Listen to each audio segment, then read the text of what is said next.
What's up, y'all? It's your girl, Nique. You are watching Speak with Nique. I'm switching it up this time. I don't have an R&B singer. I don't have an R&B artist, but I got the producer extraordinaire, S-Class, you bastard, in the building. Y'all show him some love. What's up, Class? I'm good. How you? I'm good. Thank you for having me on the Speak with Nique. Of course. Appreciate it. Of course. You have to. So I know like you're not R&B artist or anything like that, but you're a dope producer out here. One of the dope. I mean, did some work on my album, Loving and Emissions, you know. Dope project. Go get that. Yes, yeah. Please do. But anyway, got some questions for you. Get in your business.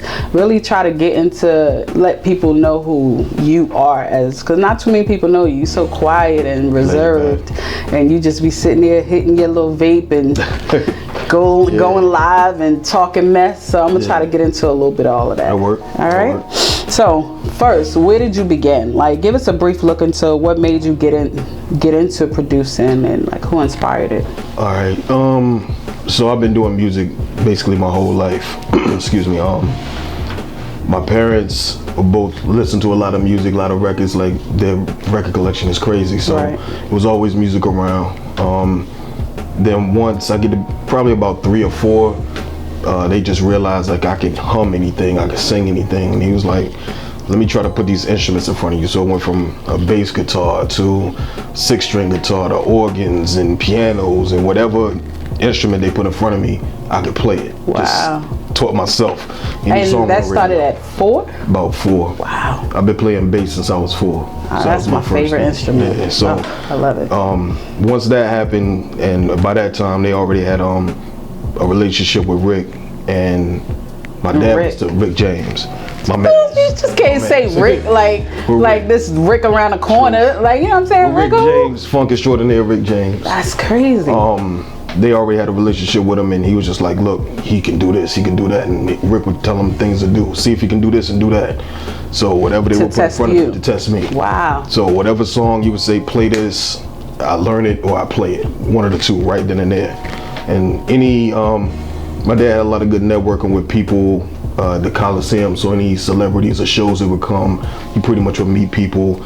So I would go to a lot of sound checks and stuff like that, meet celebrities and play for them and pick up instruments, and they were like, okay, well, this is your thing. Like, you need to stick with this, keep doing this. Wow. Yeah. Wow. That's amazing. Yeah. You know, Rick, you should just come over the house, you know.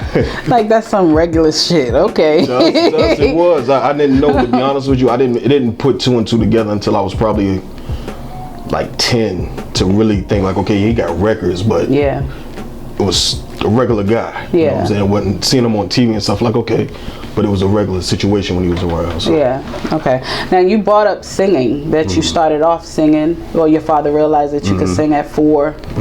Like, you don't do that though now, like why not? Well, once my voice kind of changed and I started smoking kind of early, and I was always writing, but it just kind of got to a point where I didn't have that interest in it anymore. The rap took over. Like I was really heavy into hip hop from the gate, like Run DMC LL from the gate up. Okay. So it just didn't strike me as much. I was like all city chorus, all regional chorus and all of that through grade school. But once I got to middle school, I didn't want to sing anymore. I wanted to play more instruments and learn more instruments. So I jumped into more instruments and just left the singing alone. Okay. So what style is like singing? Like who did you sound like when you sang? Because I need to see that. You will not see that. Never? Nah, probably not. That's strange. Like some people have heard me humming stuff here and there, but style like just soulful. Like I like soul singers. Your Marvins, your Young Mike, your Sam Cooks, and a lot of funk singers. Like that's the style that you would sing as? Anything I hear, I would mimic it or sing like it, and eventually it just kind of became some of me. But like I said, I never took it seriously. I stopped and just said, you know what, let me just deal with the music around the singing. So you should write me a song, right? Reference it so that way I can hear it. Because I think that I would love to hear that. I would love to hear that. Yeah. So you write R&B. You never wrote me anything. Well, you a writer. I'm making this about myself. I'm making this about myself. I didn't know you wrote R&B as long as I've known you. I started writing poetry when I was about 9 or so. Okay. I went to writing workshops and stuff like that, and it just, one of my boys, my closest friend D, he read one of my poems one day. He was like, "You already making the beats, you writing the poems, spit this to the beat." Yeah. And then he started encouraging me to rap, and then other people in that same amount of time, like Mike Lord, rest in peace. Right. He helped convince me to get more into rapping, but the writing is always there. Well, so it's their fault that you stopped singing, sorta. but okay. Yeah, people was like, "Yo, you rapping is crazy. Like, go that way, stay that way." So I just stayed with it. Well, in the years that I've known you, I know you bring up your pops a lot. Like, he clearly meant a lot to you. But how did he shape you, like, as a producer, rapper? Well, he basically, and my mom too. But what they basically did was just, they believed in what I had, my talent that I had. So much to the point that when we moved to the house that I was raised in and I grew up in, they just set our bedroom aside and it was like, this bedroom is just for music. That's so dope. Any time of the day and night, I had my guitars in there, my keyboards, sequences, drum machines, and just to keep me away from things that would take my attention other places, but still invigorate my interest and just keep me growing. So they really helped sculpt that part of it by giving me everything that I needed, to be a better musician, right, and to influence my production style. They nurtured it. That's very important. That's one of the things I wish me growing up, like with my mom. My mom was a single parent though, so she was ripping and running. She didn't have time. Right. But I wish that I had that to where it was just like in my face all the time, and it nurtured, and I got better, and I learned how to play certain things. But I think that's super dope. I admire stuff like that. Yeah, it was certain nights I'd even like go to sleep with instruments in my bed. Like I wake up and like, oh, my guitar's still here. Yeah. Like, just always in it. 2 o'clock, 3 o'clock in the morning, they wake up, I'd be in there still creating. So that's dope. They were real big with that. That's dope. So we brought up Rick James earlier. Now I've seen a lot of pictures with you and him, Jay-Z. I think I've seen a picture of you and with Jay-Z. Who else have you met, and how does something like that happen? Like all these years of music I've been doing, I ain't met but 2 people, maybe 2-3 people. It's just timing and opportunity. You cross paths with people. Lauryn Hill and Wyclef, I met the Fugees. Damn. Ziggy Marley, Grey Deuce, and a lot of these people I met in my own neighborhood. Like they just would be pulled up in my neighborhood. At a record store. Exactly. It's not like that no more. You don't have to be out in the public as much no more. So right. Just running across people and them, whether it's Jay reading my rhyme book, like that's the only time I've ever felt starstruck. Wait, you know what I'm saying? Who read your rhyme book? Jay who? Jay Farrell? Hova. Like Jay who? Hova, Sean Carter. Are you serious? Yeah, he read my rhymes. He came for an autograph signing and he opened up my book. So he could sign it, but he was looking through blank pages. He stopped, he's reading some of my rhymes. He looked at me like, "Yo, you nice." I'm like, all right. How old were you? This was college. This was my freshman year of college. So I was 18. That's crazy. Like, this was Hard Knock Life. It just come out. And he was waiting for me to rhyme, and I just couldn't think of a rhyme that would be hot enough to impress Hov. But at the same time, I was like, if he says something after I rhyme, I got to go get him. Right. So right. I couldn't think of a rhyme to come back with. So I was just like, man, you can just sign that and keep it moving. You know what I'm saying? I ain't even rap, but just. You meet people, you come across people, and some of them are good influences, some of them you don't have the best experience with, and you just keep it moving. And you've had the opportunity to meet legends, though. I mean, like, have you ever had a chance to meet Michael? No, I wish. Surprised. I know you're big on Prince. Prince is like one of your top. Prince is a huge influence my whole life, which was hard knowing Rick and having Prince as an influence, and we used to get into conversations about that too, but Prince is just iconic to me. Somebody who can control all aspects of everything they do and master it like that. And own all his stuff. Yeah. So look, I saw a post that you wrote. And you said, I think I'm gonna drop a track every few weeks until y'all recognize. I was like, dang. I was like, I wonder why he posts that. So I was like, I wonder if Class feels unappreciated or underrated. Like, what is that? That's a good question. A little bit of both, but it's more of a maybe unrecognized more than anything.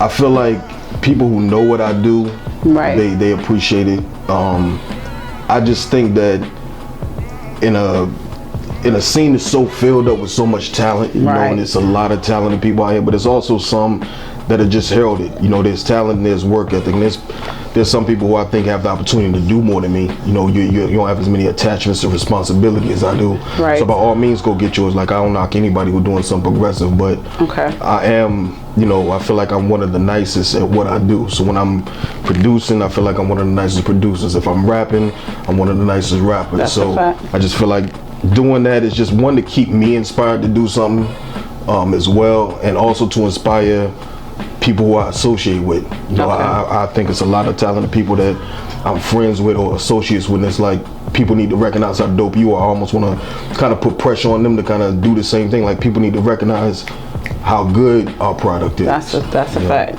So it's not just for me, it's for me and those like me. Okay. All right. So the sex tape. The sex tape is probably one of the dopest productions of R&B, like as far as for a beat tape that I've heard in a long time. R&B. What made that come about? And you got some raunchy names too. So how did this come up? So the sex tape was primarily, I think, just because I had a lot of material that was just super smooth, laid out, laid back, sexy, sensual material. Okay. And I'd be sending beats to different people, and they'd be like, "Oh, you on your sexy stuff again?" And I'd be like, "Well, ain't nothing wrong with that. It's just this bucket of beats that I had." So I was like, you know what? Let me just put it all together and just put it out. Right. But it was kind of like, not only for that reason, it was also, there are a lot of talented artists, and I was like, you know, if they have the opportunity to have so much talent but not have the music to match what they may want to get across, here's something for them. Right. Here's something for people like sexy moods, sexy vibes. So some of the titles are a little bit suggestive, I guess, you know what A little bit. Okay. Okay. You know what I'm saying? There's some fill in the blanks and stuff in there, but at the same time, it all fits. You know what I'm saying? It all makes sense and it all flows. Nah, it's definitely dope. I got like 2 songs written. I just need to record it. I've been slacking. I want to hear that. I've been slacking. I want to hear that. So who out here, aside from me, let me stop. Who have you worked with, R&B wise? R&B wise, I have a couple of songs with Gabriel Alexander. Do you? Yeah, a couple of joints. There one is on his project, and we have another one that we did, and I'll probably be releasing on mine. That's dope. That's another conversation. My next project. Okay. Also, no. Oh, okay. We ain't talking about that. No. But also Raspy Soul, Josh. Yeah. I did 3 joints on his project. That's dope. And your project, you know, I did 2, and me and T-Rific did 1, you know, as a birthday gift for you. That was, I look back at that footage not too long ago. Yeah. So those are the ones that I've primarily done so far. That's looking dope. to do some more. Who do you want to work with out here locally? Is there anybody that you haven't had the opportunity to work with, or feel like they need your stamp and they just not doing it or something? I don't feel like nobody need my stamp. I don't want it to sound cocky like that, but there are. I feel like yes, they do. There's a couple people who I wouldn't mind working with. I definitely like Shaolin. Yeah. She's dope, and sonically I could build around her. Yeah. Also, I believe her name is Casey and Moore. Oh yeah, Casey and Moore is awesome. The way her ranges and her runs are, they like really intrigued for what I can do. Yeah. I like to build with her as well. Okay. And those are probably the top 2 that when I hear them, I instantly just start running. Like my brain and my music spidey senses start going. So because they're so different. Yeah. So different. Yeah. It's a challenge. Yeah. So what is the first thing you listen for when you're listening to a new record? Like, today is kind of hard now because everything sounds alike, but what is it that you're listening for that makes you say, oh yeah, this is a tough one? From an artist point of view or a producer point of view? From a producer. From a producer point of view, I really try to listen to if there's an approach with that track. And by that I mean if it's something there that really grabs the attention early, it resonates well. The first 30-second rule that Russell Simmons was telling us about, does it really grab you musically, sonically, and from there, like, are the right instruments chosen, you know, for what the song is about. So I really look for that landscape of sound, I guess I would say. Okay. From an artist point of view, is can you match that? Can you deliver the story to that soundtrack? Right. Are you gonna give the performance that needs, and then how they blend together? Right. That's the hardest part, because everybody can't do that. That part is Everybody true. can't do that. That part. Yeah. All right. So who is your go-to R&B artist, like currently and just legendary status? Like, who's your go-to? Right now, R&B wise, I like Snow Allegra and Sir a lot. Yes. Like, I listen to those two. I heard her album. It was crazy, this last one. I've been loving her since Emotional. When I first heard Emotional, I was like, oh, this girl is a problem. Yeah, and she is. Same thing with Sir. I saw him on the award show, and I was like, okay, I'm on it. And on the west side. I love that song. Yeah. He's a beast. Yeah, I love song. Legendary wise, Smokey and Marvin. And that's more of a writing and performance aspect. When I'm looking for certain tones, it might be like Hathaway. Okay. Depending on what vibe I'm trying to get into, it's like I have an artist for every emotion or vibe. Right. So whatever I'm trying to get into, I'll go and listen to that artist. If I want something vibrant and true, I go get Young Mike. Okay. If I want something truthful and soulful, I'll go get some Curtis or some Linda Jones. Something that evokes some pain, and so it depends on what lane I'm trying to get into. Depends on where I go. Okay, so if we hop in your car right now, what's in there? You're gonna hear some Linda Jones. You're gonna hear some Tina Marie. I've been listening to a lot lately. Okay. You're gonna hear some. Oh man, a lot of 70s. Yeah. 70s groups, 90s R&B, Jodeci definitely. So the best eras of music that we've ever had. The 90s and the 70s, the tip of the top. Yeah. Yeah. So that's what you're gonna hear. All right. So now I ask everyone this question, and everybody doesn't have an answer, or they try to figure out an answer. So I'm still. But what's the most useless talent that you have? My most useless talent. Useless. It's dope. People are like, oh my God. Or I'll tell you something that's it's kind of corny, but it freaks people out. I can make people arms shrink. What? I can make. How does that work? I do this thing, you know what I'm saying, and I do it and makes your arms shrink. It makes my. Yeah. I need to see it.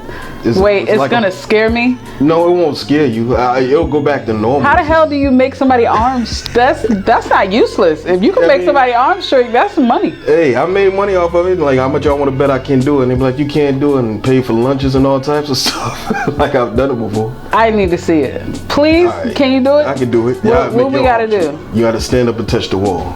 I gotta stand up. You would have to stand up and touch the wall. We can do it off camera, and then when I do it, then you go back and be like, okay, he did it. No, can we get it? If you're gonna do it, your fingertip just has to touch the wall. Like this? As long as your I gotta turn all the way around? You don't have to. I mean, it's better if you're facing it, but if your fingertip can touch it, then I can do the rest. Okay, it's touching it. All right, so you touching it. Beyond. I don't even like the way this feels. Ew. Stop. Ew. How long does this take? Just a couple of seconds. This is weird. You can't touch it anymore. How the hell? You can't touch the wall. I think you made me move or something. That feels weird. That was awkward, but that was good. But you can't shake that. You can't touch the wall. I can't. But now my arm feel weird. You can shake it out. You can shake it out. It'll be right. Yeah, I don't like that. All right, I don't like that one. So now, with everything, when everything is said and done, like, what do you want people to remember you for as a producer, as an artist that sings, that you don't want to show nobody, but what do you want people to remember you for? Just for contributing, I guess. For giving inspiration to a lot of people. I think I'm one of the producers that I can evoke feeling, or I can take your feeling and make it come through music, or I could take your blank vocal track and build around it. I just like inspiring and really showing people a different side of themselves, like even as the artist, you know, and then getting people to really just enjoy it, you know, to almost feel like they were in a session with us. You know what I'm saying? So I want to be known as the producer who influenced others, because I was influenced by others directly. You know, some things I've passed along in conversations, some things in sessions, you know, to help people out. So just wanted to inspire and give back and help. All right. You know, so and that I could definitely say you definitely invoke people to see a different side of music when they're writing, because I know when I wrote the very first song I ever got from you was Why Does It Hurt, and I just remember being in the back of the building when that song played, and I was like, what in the world is that? And it was so beautiful the way it brought out a whole blues side of me. I ain't never tried blues before, so that's dope. That's kind of what happened to me too, like me being one to challenge myself. Like my granddad used to listen to a whole bunch of blues stuff, and I was like, I can do that. Like that's how I got into all my music. I can do that. I can be a man and do that. So I challenged myself, and then that's what we got. And the next thing you know, you heard it, you loved it. I came in the front cursing. What is that? What is this? Yeah. So and then it turned into, you know, what we have now. So and people love it. And you perform it. You know, when people listen to it. So sitting, and I think that's one of my, not to be known as, but that's one of my favorite things, is like when I see an artist perform a song that I helped and I touched, that's really where I can see it come to life. Like, that's when you'll see me in different venues and I'll just be sitting back listening, watching the crowd. Right. You know what I'm saying? That's one of my favorite things to do. Right. So with everything that you've, like the connects that you've had with because of your father and people that you've come across, why do you think that you have not, like, made it in the industry wise? Like, what do you think it is? Different things. I think again it's all centered around time. The times that we have been offered deals and we had conversations with different labels, it was a lot of them not wanting to give us what we wanted. Right. Us recognizing our value, because at the time I was rolling with people. Right. Them not recognizing the value of what we could bring, or trying to slide us on points. This is when points was a big thing. Of course. Shave points on us.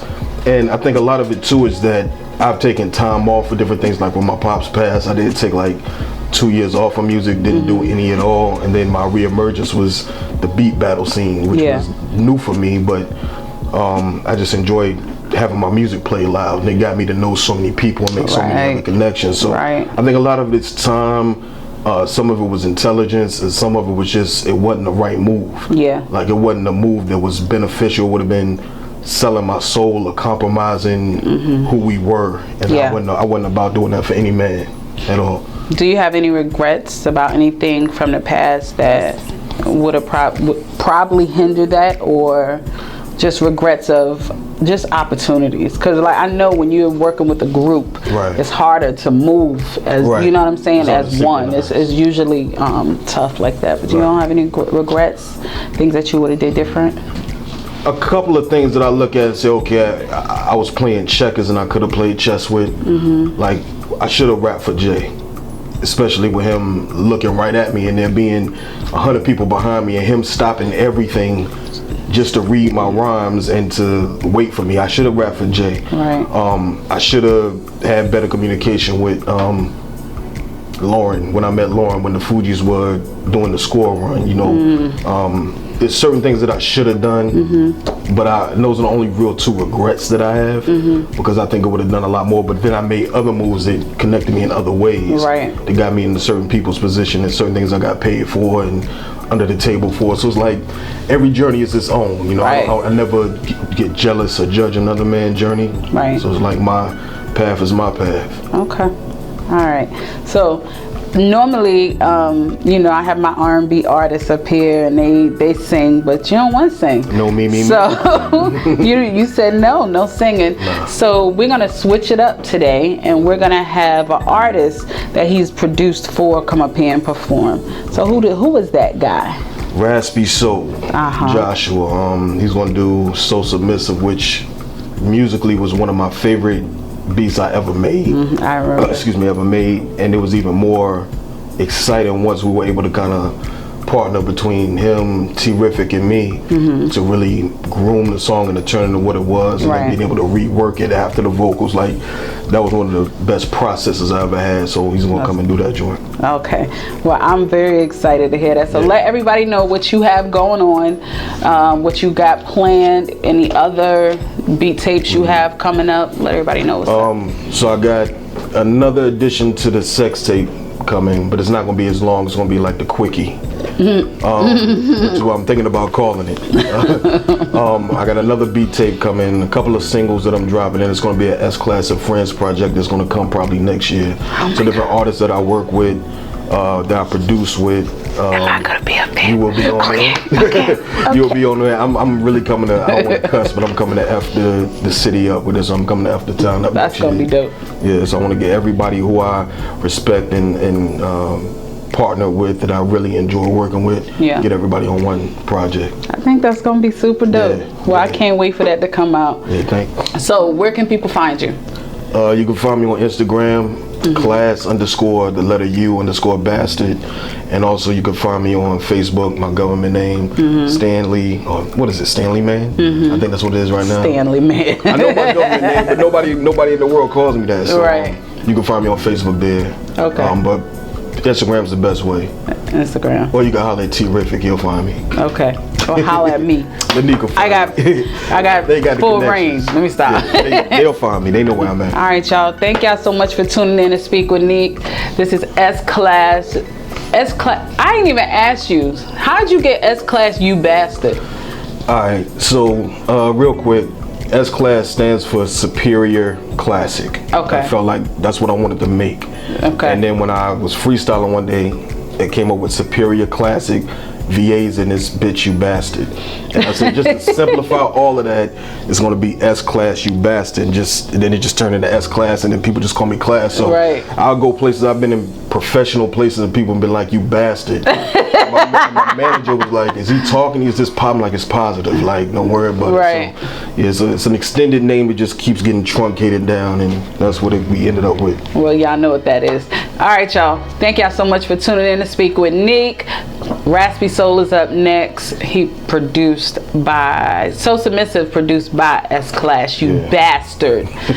Peace out, y'all. Peace.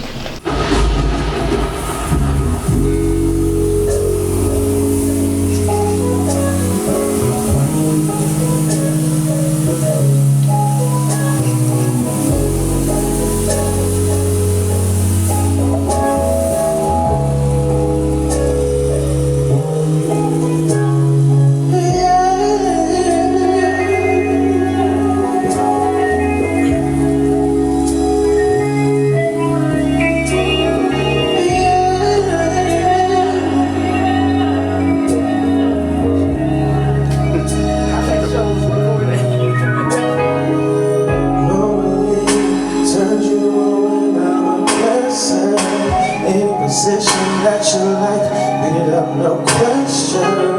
A little smoking like air in a sip of rain.